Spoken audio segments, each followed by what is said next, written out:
достар, осындай үтіктің қарайған жерлерін кетіру үшін,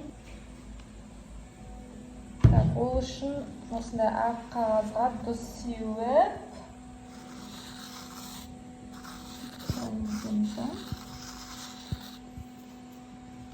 былай бастырып, түксейміз, короче. Мынаның есі.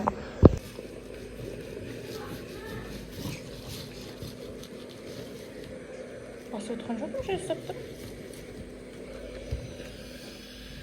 Қазір кеттік. Күшті лайфхак бар сіздерге. Сіздер осылай істесеңіздер болады ағартып. Осы лайфхак ұнаса, лайк басамыз.